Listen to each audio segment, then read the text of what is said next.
Welcome back to my channel. मैं हूँ Isha Rajput and आप सबका स्वागत है मेरे इस ब्यूटीफुल यूट्यूब चैनल पे, जहाँ पे हम बात करते हैं regarding law of assumption, manifestation and self development, ताकि आप क्रिएट कर सको अपनी desired life by thinking consciously. एक पर्सन ने क्वेश्चन पूछा था कि हम मैनिफेस्टेशन को जब इंटरनेट से सीखते हैं तब हमें बहुत सारी चीज़ें पता चलती हैं, तो मुझे एग्जैक्टली बताइए कि किस चीज़ पे मुझे फोकस करना चाहिए और किस चीज़ पे मुझे फोकस नहीं करना चाहिए। और इसी क्वेश्चन को मैं दो पार्ट्स में डिवाइड करूँगी। आज मैं बताऊँगी आपको कि कौन कौन सी चीज़ों पे आपको फोकस नहीं करना चाहिए while you are manifesting. Because manifestation का मतलब ही ये होता है कि जो रियलिटी आपको अभी बता रही है या जो भी नॉलेज आपको अपनी रियलिटी में भी मिल रही है, वो सब आपकी पास्ट थॉट्स की मैनिफेस्टेशन का नतीजा, पास्ट थॉट्स का मैनिफेस्टेशन है। एंड अगर आप इन्हीं फैक्ट्स को कंसिडर करके चलोगे तो आप यही चीज़ बार बार मैनिफेस्ट करोगे। एंड हम ये चीज़ समझते नहीं हैं, हम उल्टा और फंसते चले जाते हैं। बिकॉज अगर इंटरनेट पे देखा जाए तो मैनिफेस्टेशन मेरे हिसाब से इंटरनेट पे सीखने अगर हम जाते हैं तो इट्स अ वॉइड, ठीक है। मतलब it can be filled with anything, किसी भी चीज़ से आप फिल कर लो कि हाँ मैनिफेस्टेशन में ये होता है वो होता है। कुछ चीज़ें सच हो सकती हैं बट हर एक चीज़ सच नहीं है। इसीलिए सबसे पहले मैं आज आपको बताऊंगी कि कौन कौन सी चीज़ों पे आपको फोकस नहीं करना चाहिए। सबसे पहली चीज़ जिसको आपको पूरी तरह निगलेक्ट करना चाहिए, पूरी तरह अवॉइड करना चाहिए, और अगर चाहे आपका मन भी करे तब भी वो चीज़ नहीं करनी चाहिए, that is tarot card readings. अगर आपको ऐसा लगता है कि मैं अगर टैरेट कार्ड रीडिंग करता रहूँगा या करवाता रहूँगा तो मुझे बहुत अच्छे से अपनी मैनिफेस्टेशन के बारे में पता चलता रहेगा, तो मैं आपको बता दूं कि आप उस शार्क की तरह होंगे जो अपने प्रे के आसपास सिर्फ चक्कर लगा सकती है, लेकिन उस प्रे पे कभी अटैक नहीं कर सकती। इन शॉर्ट, आप कभी भी अपने टारगेट को हिट नहीं करोगे। अब मुझे खुद बताओ, इस टाइम पे अगर मैं रो रही हूँ, अगर मैं बहुत सैड हूँ और ऐसे मुझे 1-2 साल हो चुके हैं एंड फाइनली मुझे मैनिफेस्टेशन के बारे में पता चला, अब मैनिफेस्टेशन प्रैक्टिस करने के बजाय मैं टैरेट कार्ड रीडर्स के पास जाती हूँ और मैं उन्हें बोलती हूँ कि आप मुझे बताओ मेरा फ्यूचर क्या है। वो आपकी प्रेजेंट एनर्जीज पढ़ते हैं। आपकी प्रेजेंट एनर्जी क्या है? सैड। आप डिटैच नहीं हो रहे, you are not letting go, you are hurt, you are in pain. Accept करने के बजाय आप इन सब चीज़ों के साथ बहुत स्ट्रांगली रिलेट कर रहे हो, इन सबको बहुत स्ट्रांगली पकड़े हुए हो। और एक टैरेट कार्ड रीडर अगर अच्छा होगा, जिसको सचमुच में टैरेट कार्ड रीडिंग आती होगी, जिसका सचमुच, यूजुअली आपको पता है आप टैरेट कार्ड रीडर से वही सुनते हो जो आप सुनना चाहते हो। अगर सामने से कोई आपको कह भी देगा ना कि ये चीज़ है, आप उसमें से भी उस बात का वही मतलब निकालोगे जो आप जानना चाहते हो। इसीलिए टैरेट कार्ड रीडिंग्स का कोई फ़ायदा नहीं है। हाँ, अगर accidentally, I am not talking about जो हमें फीड्स पे टैरेट कार्ड रीडिंग्स आती हैं, नो, क्योंकि यूट्यूब एल्गोरिदम किसी की भी रीडिंग हमारे सामने प्रेजेंट कर सकता है। अगर हमने 4 बार इस चीज़ से सर्च किया है कि how to get over your ex, how to get over your SP, या how to attract your SP, तो वो SP related tarot card readings ही हमारे फीड पे लाएगा। इट्स योर प्रेजेंट स्टेट जो रिफ्लेक्ट करी जाती है। There is no point in tarot card readings, because tarot card readings आपको आपका प्रेजेंट नहीं, आपको फ्यूचर बताती है based on your present emotions जो आप बदल नहीं रहे। और मैनिफेस्टेशन का मतलब ये होता है कि आपको अपने प्रेजेंट इमोशंस बदलने हैं और वो थॉट्स बदलने से होता है। Simple. Tarot card readings waste है, एटलीस्ट उस टाइम पे जब आप सैड हो। अगर आप टैरेट कार्ड रीडिंग करवाना भी चाहते हो तो उस टाइम जाओ, उस टाइम एक टैरेट कार्ड रीडर के पास जाओ जब आपको पता है कि अब मुझे फ़र्क नहीं पड़ता इस चीज़ से, I don't really much care about it, you are completely detached कि हाँ अगर ये हो गया तो बढ़िया है, अगर ये नहीं हुआ तो इससे कुछ बढ़िया ही होगा। जब आपके माइंड सेट में ये थॉट आना शुरू हो जाए, सिर्फ तब और सिर्फ तब एक टैरेट कार्ड रीडर के पास चाहिए। ऐसा नहीं है कि मैंने खुद नहीं टैरोट कार्ड रीडिंग्स करवाई हैं, हाँ मैंने करवाई हैं, बट मैंने एक चीज़ हमेशा अपने आप में एक नेचुरली ये थॉट मेरे अंदर बोल सकते हो जो हमेशा मुझे आता था, एंड वो था कि मैं अगर इससे ये पूछ रही हूँ कि okay what is my life going to be, अगले कुछ सालों में क्या होगा, ये है वो है, and they are telling me, and वो मुझे एग्जैक्टली वही बता रहे हैं जो मैं इस टाइम पे फील करती हूँ।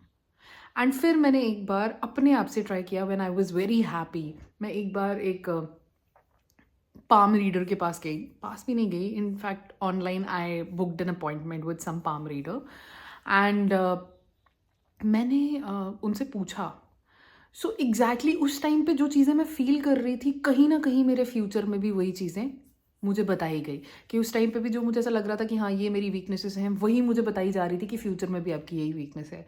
जो मेरे प्रेजेंट में मुझे बताया जा रहा था कि हाँ ये आपकी स्ट्रेंथ है, वही मेरे को फ्यूचर में दिख रही थी through the reading of a palm reader. So I meant to say is, आपको सिर्फ इतना पता चल सकता है कि इस टाइम पे आपको क्या बदलने की ज़रूरत है। और अगर आपको पता है, आपकी इंट्यूशन आपको बता रही है ना, अगर आप किसी चीज़ से ट्रिगर हो रहे हो, अगर आप किसी चीज़ से ट्रिगर हो रहे हो तो आपको पता लग रहा है कि आपको यही चीज़ बदलनी है, तो किसी भी tarot card reader, palm reader के पास क्यों जाना। सेकेंड चीज़, एस्ट्रोलॉजी, न्यूमरोलॉजी। ठीक है, अब मैं ये नहीं कह रही हूँ कि ये सब बकवास है, ये सब सच नहीं है, मैं आपको वो बता रही हूँ जो आपको सुनने की ज़रूरत है। और आपको यही सुनने की ज़रूरत है कि न्यूमरोलॉजी, एस्ट्रोलॉजी का मैनिफेस्टेशन से कुछ लेना देना नहीं है। हाँ, ये कुछ फैक्टर्स कंट्रोल कर सकते हैं, बट अगर हम अपना फोकस पूरी तरह अपनी डिज़ायर के बाद आने, डिज़ायर के हो जाने के बाद, डिज़ायर के सच हो जाने के बाद, अगर जो हमें फीलिंग आती है, अगर हम पूरा ध्यान उस फीलिंग पे रखते हैं, न्यूमरोलॉजी, एस्ट्रोलॉजी कुछ नहीं कर सकता। You can literally flip everything around. इन सब चीज़ों में अपना टाइम वेस्ट मत करो। और मेरे को एक और चीज़ किसी ने पूछी थी, how can I raise my vibration to manifest. ज़रूरत नहीं है। रेजिंग योर वाइब्रेशन का जब हम सोचते हैं ना कि हाँ हम अपनी वाइब्रेशन रेज करनी है, और रेजिंग आर वाइब्रेशन के लिए हम सर्च करते हैं how to raise our vibrations, first of all सबसे पहले आएगा बी हैप्पी, है ना, फ्रीक्वेंसी सुनो, मेडिटेशन करो, एंड हम इन चीज़ों के साथ ऑब्सेस्ड होना शुरू हो जाते हैं, क्योंकि हम होते ही ऑब्सेसिव स्टेट में हैं। और जब हम इन सब चीज़ों के साथ ऑब्सेस्ड होते हैं, instead of raising our vibration, हम और ज़्यादा डिप्रेशन या और ज़्यादा एंशियस हो जाते हैं, और जो हमें चाहिए होता है हमें उसका उल्टा मिलता है। You don't need to raise your vibration. I am telling you, you don't have to raise your vibration. क्योंकि मैंने इतना टाइम वेस्ट किया फ्रीक्वेंसी म्यूजिक्स पे, सब्लिमिनल्स पे, जबकि सचमुच सब्लिमिनल भी तभी काम करते हैं जब आपका माइंड शिफ्ट हो जाता है। वरना आप अगर किसी भी सब्लिमिनल को सुनते हो, उसमें से कितने सारे लोग हैं जिन्होंने लिखा होगा कि हाँ ये मेरे लिए वर्क किया, और कितने सारे हैं जिन्होंने लिखा होगा कि अभी तक मुझे कोई रिजल्ट्स नहीं मिले। रीज़न, क्योंकि माइंड शिफ्ट नहीं हुआ है अभी तक। तो ये सब सरफेस लेवल की टेक्निक्स हैं। Raising your vibration is not at all necessary when you start focusing. आप फोकस प्रैक्टिस कीजिए।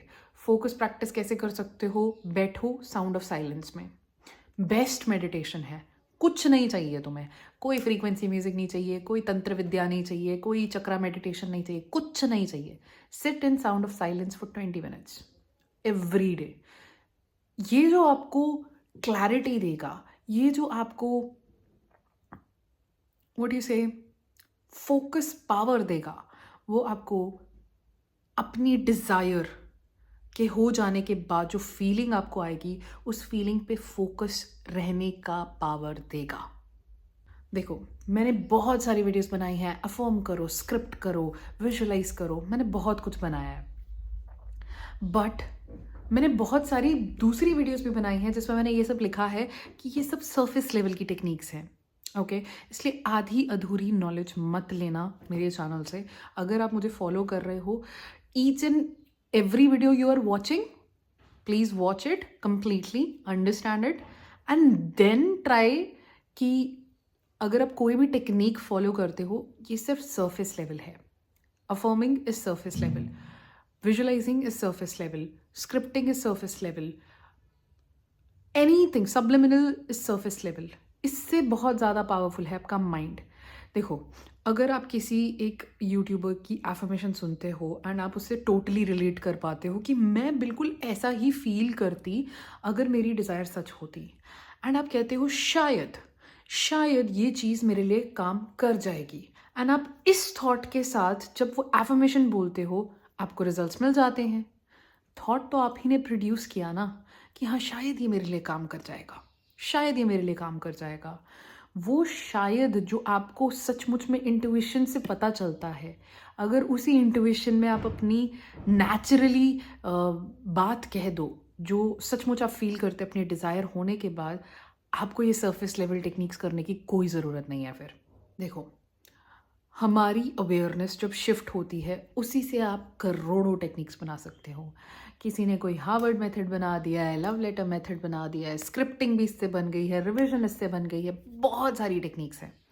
और अगर आप इस ट्रैप में फंसे रहे हो कि हाँ अब मैं एक नई टेक्निक मास्टर करना चाहता हूँ, हाँ मतलब मैंने पिछली बार ना एफर्मेशन से मैनिफेस्ट किया था, इस बार मैं विजुअलाइजेशन करके करना चाहता हूँ। अगर एक चीज़ आपके लिए काम कर चुकी है तो न्यू टेक्निक में जाने की क्या ज़रूरत है। उसी चीज़ से मैनिफेस्ट करो ना जिससे तुम पहले भी मैनिफेस्ट कर चुके हो। और हमारी लाइफ में चाहे आपको मैनिफेस्टेशन का नॉलेज हो या ना हो, हमने एक बार कभी ना कभी जो चाहा होता है हमें अचानक से मिल जाता है और हम समझ जाते हैं कि यार ये तो मैंने अभी बोला था सिर्फ और हो गया। बिल्कुल वैसे उस प्रोसेस को मास्टर करो।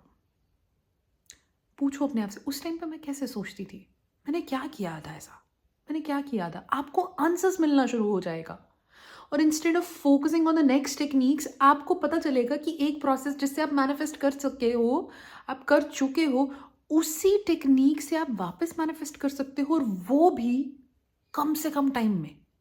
और कॉन्फिडेंस कितना हाई होगा कि यार ये तो मेरे लिए काम कर चुका है। थॉट तो यही रहेगा ना कि हाँ ये तो मेरे लिए काम कर चुका है तो ये तो करेगा ही इस बार। कॉन्फिडेंस आना चाहिए बस। देखो, सेल्फ हेल्प मेथड्स भी इसमें आ जाते हैं। क्यों? क्योंकि हम सेल्फ हेल्प मेथड्स में जैसे हम टॉक्स करते हैं, ठीक है, सेल्फ टॉक्स करते हैं, ये भी एक सरफेस लेवल का ही टेक्निक है। अभी मैं ये नहीं कह रही कि आप इस पर फोकस मत करो, आप इस पर फोकस करो, बट जब हम वो थॉट प्रोड्यूस करते हैं, जैसे मैंने आपको एफर्मेशन के टाइम पे बताया कि अगर आप कोई ऐसी एफर्मेशन सुन लेते हो कि आपको लगता है यार मैं बिल्कुल ऐसा ही फील करती अगर मेरी डिज़ायर सच हो जाती और ये मेरे लिए काम कर जाएगा। जब आपने ये थॉट प्रोड्यूस कर लिया ना, आपको सेल्फ टॉक करने की कोई ज़रूरत नहीं है। आप सिर्फ उस अवेयरनेस को पकड़े रखे हो। अगर आप सिर्फ इतना कर रहे हो आपका काम हो चुका है। बाइनरल बीट्स भी इसमें आ जाते हैं, फ्रीक्वेंसीज आ जाती हैं, सब्लिमिनल्स आ जाते हैं, इनफैक्ट पॉडकास्ट्स आ जाते हैं, नए वीडियोस, नेक्स्ट वीडियोस का वेट कि हाँ हम नेक्स्ट वीडियो देखेंगे उससे हमें कुछ सीखने के मिलेगा। टू बी ऑनेस्ट, आपको सीखने का वीडियो से ही पता चलता है, बट अगर आपके सोर्सेस सही हैं तो, ठीक है। मैं ये नहीं कह रही कि हाँ मेरा सोर्स सही है, मैं सिर्फ अपना एक्सपीरियंस शेयर करती हूँ कि मैंने जब से मैनिफेस्टेशन प्रैक्टिस करना स्टार्ट किया है मुझे कुछ अंडरस्टैंडिंग्स आई हैं जो मैं शेयर करना चाहती हूँ, और जेन्युइनली आई फील लाइक कि मेरी ऑडियंस उससे रिलेट करती है। बट मैंने बहुत जगह देखा है कि लोग तुक्के से काम चला रहे हैं। They are practicing law of attraction and they don't even know what is awareness, and वो सिर्फ सेल्फ हीलिंग इन सब में फंसे हुए हैं। एंड जबकि आपका टारगेट ऐसा होना चाहिए एंड वो आपको यहीं पे घुमाते रहते हैं। They are not hitting the spot. बिल्कुल वैसे ही आप भी अपनी लाइफ में रहना चाहते हो, क्योंकि अभी तक आपने कभी भी फोकस करना नहीं सीखा। और जब मैं ये बातें बताती हूँ कुछ ऑडियंस रिलेट कर जाती है, I don't know about the other. अगर आप रिलेट करते हो please leave down a comment so that I can make content like this. But to be honest आपको नेक्स्ट वीडियो देखने की ज़रूरत नहीं है। मैंने बहुत टाइम पहले ये चीज़ कही थी अपने आप से कि अब मैं वीडियोस नहीं देखूंगी रिगार्डिंग मैनिफेस्टेशन, क्योंकि पहले मुझे भी ये चीज़ होती थी कि सक्सेस स्टोरी देखनी है तभी मोटिवेशन आता था। 2 दिन प्रैक्टिस करती थी और फिर थक हार के बैठ जाती थी। सो फिर एक दिन मैंने कहा कि अब अगर मैं थक हार के बैठ गई हूँ, मुझे ऐसे बैठे रहने दो जितना दिन मुझे बैठना है, मैं नहीं प्रैक्टिस करूँगी मैनिफेस्टेशन। 1 महीना लग गया मुझे, लिटरली 3 to 4 वीक्स निकल गए और मैंने मैनिफेस्टेशन प्रैक्टिस नहीं की। एंड आई वाज लाइक, जब मेरा मन करेगा ना कि विदाउट मोटिवेशन मुझे ये मैनिफेस्ट करना है, only then and then I will manifest it. And फिर जब मैंने अपने आप को टाइम दिया, एंड मैंने कभी भी ऑब्सेस नहीं किया इसके बारे में, मतलब मैं पहले ये सोचती थी कि अगर मैं नेटफ्लिक्स नहीं देखूंगी तो आई एम वेस्टिंग माई टाइम। मैं अगर अगर मैं कोई वीडियोज़ अदर देन मैनिफेस्टेशन देखूंगी तो आई बी वेस्टिंग माई टाइम। जबकि सच ये है कि अगर आप सैटिस्फाइड होते, मतलब फर्स्ट डिज़ायर जो हम अपनी मैनिफेस्टेशन सच होने, फर्स्ट इमोशन जो हम अपनी डिज़ायर कंप्लीट होने के बाद फील करते हैं, that is satisfied and freedom to do whatever you want. अगर आप वो चीज़ अभी प्रैक्टिस करते हो, आप अलाइनमेंट में आ जाते हो with your manifestation, you align your self. And ये चीज़ मैंने उस 1 month में डिस्कवर की while I was not practicing manifestation. And I felt like I don't need to do it. And after 3-4 weeks, suddenly एक दिन I felt like यार I should start manifesting now. And धीरे धीरे जो चीज़ें मुझे करनी थी बट मैं डर से नहीं कर रही थी कि हाँ ये हो जाएगा वो हो जाएगा, ऐसा नहीं करना है वैसा नहीं करना है, वो धीरे धीरे खुद ब खुद ही छूटती गई, क्योंकि मैंने अपने आप को वो चीज़ें रिपीटेडली दिखा दिखा के कि नेटफ्लिक्स देखना है मुझे, देखो जितना देख सकती हो देखो, तुम 3 एपिसोड्स एक कर लो, सीजन कर लो एक दिन में, ठीक है। And I use to watch it and मेरा मन भर गया नेचुरली उस चीज़ से। मैंने म्यूज़िक सुनना बंद कर दिया था बिकॉज आई फेल्ट लाइक कि अगर मैं म्यूज़िक सुन रही हूँ इससे अच्छा मैं सब्लिमिनल सुन लूँ। एंड मैंने इतना ज़्यादा अपने आप को ऑब्सेस कर लिया था बिकॉज सब्लिमिनल्स में मैंने खुद ही बनाए थे। एंड आई फेल्ट लाइक कि instead of listening to music I should listen to subliminals, वरना I am wasting my time. और मैंने सब्लिमिनल्स भी बंद कर दिए थे उस टाइम पे, सब कुछ बंद कर दिया था। जब मैंने अपनी तसल्ली करा ली उन चीज़ों से जो मुझे करनी थी, आफ्टर दैट मेरा कभी भी मैनिफेस्टेशन प्रैक्टिस करते हुए माइंड डिस्ट्रैक्ट हुआ ही नहीं, क्योंकि मेरा था कि हाँ अब मुझे यही करना है। That became my natural state. I did not required any kind of motivation, any kind of success story, any kind of motivation or any kind of success story or any kind of some advice to do it. I just naturally felt to do it, and I continued and I started seeing results. That's it. बहुत सारे लोग बोलते हैं success story डालो, success story डालो, and मैं आपको एक चीज़ बताना चाहती हूँ। कल भी मैं अपने एक क्लाइंट से बात कर रही थी दोपहर को, and I was sharing few success stories of my clients. अब क्या बात होती है कि बहुत सारे क्लाइंट्स चाहते हैं कि वो अपनी पर्सनल स्टोरी किसी के सामने शेयर ना करें, and there are many clients who are not comfortable, like they are not comfortable if I am talking about them or their story. So har ek success story I cannot share. Okay, I have like so many success stories that I wanted to share but I did not. Why? Because my client did not wanted it, क्योंकि energies तो उन्हीं की तरफ जाती हैं, and they knew this कि हाँ even if the audience don't know their name, they still be thinking about them. Energies go towards them. कौन है वो, क्या ऐसा हो सकता है, ऐसा कौन कर सकता है, like you telepathically still send them energies and they know this stuff and they were like we don't want to share our success story. So हर एक सक्सेस स्टोरी मैं यहाँ पे नहीं डाल सकती। अगर मैं एक सक्सेस स्टोरी डालती भी हूँ उसका भी सिर्फ 10% मैं शेयर कर पाती हूँ, 90% you don't know. So if you don't know 90%, just shut up and stop relating it to you. Stop relating it to yourself. अगर आप खुद बताओ किसी की 3 महीने की मेहनत मैं एक 20 मिनट के वीडियो में कैसे एक्सप्लेन कर सकती हूँ पूरी तरह? I can just explain you the highlights. So stop relating your self to other success story. आपको नहीं पता उसकी अवेयरनेस क्या है, वो कैसे सोचती है, कैसे क्या करती है या क्या करते हैं, you don't know. It's like an iceberg. आप आइसबर्ग देखते हो, सिर्फ इतनी सी टिप दिखती है आपको, बट इसके नीचे जो 90% है ना वो हमें नहीं दिखता, and we don't even talk about it because वो एक्सप्लेन कर ही नहीं सकते हम। So stop relating your self to every other success story. हर एक चीज़ आपके साथ नहीं मैच कर सकती। सो ये कुछ पॉइंट्स थे जिनके साथ आपको बिल्कुल भी रिलेट नहीं करना है, इन सबको बिल्कुल पूरी तरह अवॉइड करना है। अगर आप मैनिफेस्टेशन प्रैक्टिस करना चाहते हो, जो ये कूड़ा कचरा आपने अपनी दिमाग में भर रखा है कि ये सब चीज़ें मैटर करती हैं मैनिफेस्टेशन के टाइम पे, कुंडली मैटर करती है, ये सब मैटर करता है, वो सब मैटर करता है, इन सबको हटा दो, अवॉइड इट कम्प्लीटली। अब जिस चीज़ पे फोकस करना है वो मैं नेक्स्ट पार्ट में डालूंगी, क्योंकि वीडियो बहुत लंबा हो जाएगा। मैं नेक्स्ट पार्ट में आपको बताऊंगी कि एक्चुअली आपको फोकस किस पे करना है। ओके, सो फिलहाल आज के लिए इतना ही। That's all for today. Keep on watching my videos and I will see in the next episode. Bye.